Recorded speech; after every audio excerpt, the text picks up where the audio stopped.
I've essentially convinced myself that in the 20th century, warfare as we know it couldn't be fought without some kind of outside chemical intervention.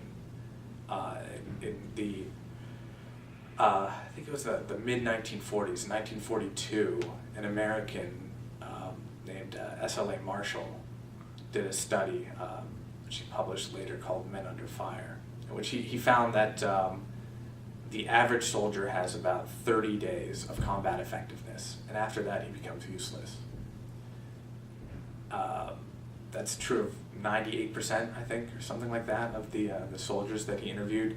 And the other 2% were actual certified psychopaths. So those guys could fight on forever and ever and ever.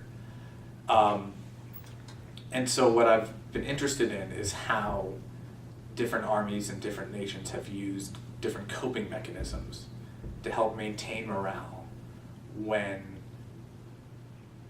there is this incredible fear and tension that comes with coming to the battlefield. And what I've hit upon is that every army, so far as I can tell, has used some kind of pharmacological or some kind of drug in order to help their soldiers fight or hold on or cope, or however you want to term it, or whether it be wine consumption in the French army, which was an enormous project. Every single soldier in the French army received a ration of wine and a ration of eau de vie or spirits every single day from mid-1914 on until the end of the war.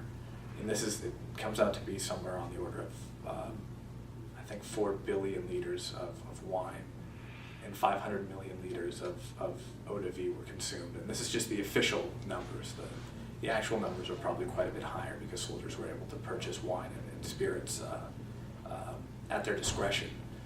And in the Second World War, you find many of these soldiers, Nazi soldiers, actually had portable amphetamine kitchens, and they were cooking up amphetamines and taking them.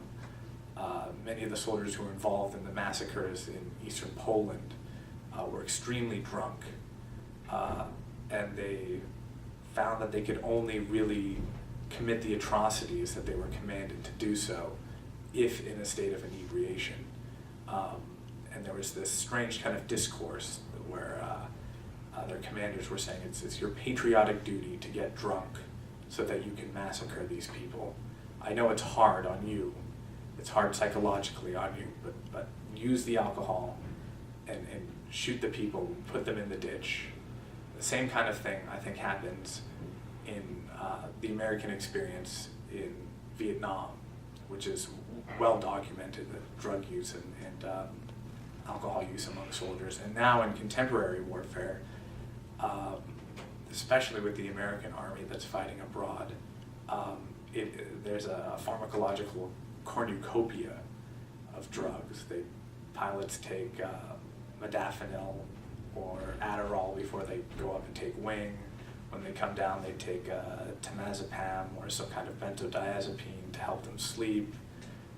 These are not choices necessarily that they get to make. They're actually ordered to take these kinds of drugs in order to make themselves able to withstand the rigors of flying a 24-hour flight, and then come down and sleep, and then fly another 24-hour flight. And I think that it points to